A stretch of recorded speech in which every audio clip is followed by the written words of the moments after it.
ఇక పెట్రోల్ బంకుల్లో రద్దీ ఇంకా కొనసాగుతోంది.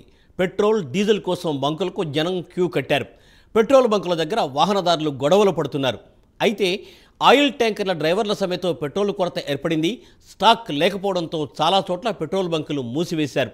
బంకుల ముందు నో స్టాక్ బోర్డు పెట్టారు. పెట్రోల్ ఉన్న బంకులకు వాహనదారులు క్యూ కట్టారు. బంకుల దగ్గర భారీగా వాహనాలు బారులు తీరడంతో ట్రాఫిక్ జామ్ ఏర్పడింది.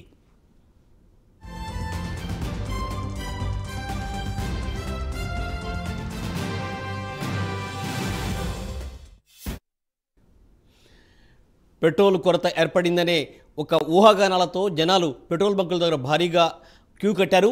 దీనిపై మరింత సమాచారం మనకు అందించడానికి మా ప్రతినిధి కుమార్ లైన్లో రెడీగా ఉన్నారు. కుమార్, తాజా అప్డేట్ ఏంటి? థ్యాంక్ యూ మూర్తి. ప్రస్తుతం ఏదైతే పెట్రోల్ బంకుల దగ్గర అయితే పూర్తిగా జనాలు అయితే బారులు తీరుతున్నారు. ఏదైతే ఈ లారీలు అలాగే ట్రక్లు ఏవైతే ఉన్నాయో ఇవన్నీ సమ్మె కారణంగా ప్రస్తుతం హైదరాబాద్ సిటీలో పెట్రోల్ కొరత ఉందని ఒకేసారి న్యూస్ బయట రావడంతో పూర్తిగా జనాలు అందరూ కూడా ఒకేసారి పోటెత్తారు. మొత్తానికి ఏదైతే ఈ హిట్ అండ్ రన్ కేసు సంబంధించి చట్టంలో కొన్ని సవరణలు అయితే చేశారు. ఈ సవరణల కారణంగా ఏదైతే ఈ సమ్మె అయితే దిగడం జరుగుతుంది. ప్రస్తుతం ఈ హైదరాబాద్ సిటీలో పరిస్థితి చూసుకున్నట్టయితే పూర్తిగా పెట్రోల్ బంకుల్లో కూడా పెట్రోల్ అయిపోయే పరిస్థితి అయితే ఉంది. అలాగే ఏదైతే పెట్రోల్ బంకులు కూడా క్లోజ్ చేస్తున్నారు. అలాగే నో స్టాక్ అని చెప్పి కూడా బోర్డులు అయితే పెడుతున్నారు. ప్రస్తుతం ఈ రోజు 3 o'clock 4 o'clock నుంచే ఈ న్యూస్ బయటకు రావడంతో హైదరాబాద్ లో ప్రజలందరూ కూడా తన వాహనాల్లో పెట్రోల్ కొట్టించడం కూడా పూర్తిగా బారిన తీరిన ఇక్కడికైతే రావడం జరిగింది. అలాగే పోలీసులు కూడా ప్రస్తుతం ప్రతి పెట్రోల్ బంక్ దగ్గర కూడా చేరుకొని వాహనదారులు అయితే పంపించే ప్రయత్నం అయితే చేస్తున్నారు.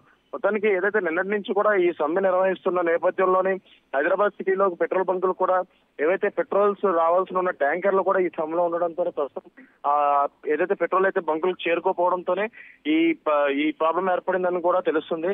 అలాగే మరికొద్ది సేపట్లో కూడా ఈ సమ్మెకి సంబంధించి కూడా పూర్తి అప్డేట్స్ అయితే వస్తాయి. అలాగే ఈ విరమించుకుంటే కనుక ఈ రోజు అర్ధరాత్రి నుంచే యథావిధిగా పెట్రోల్ అయితే బంకుల్లో చేరితే వాహనదారులకు కూడా ఎలాంటి ఇబ్బంది లేకుండా పెట్రోల్ అందిస్తామని చెప్పి కూడా అధికారులు అయితే తెలియజేస్తున్నారు.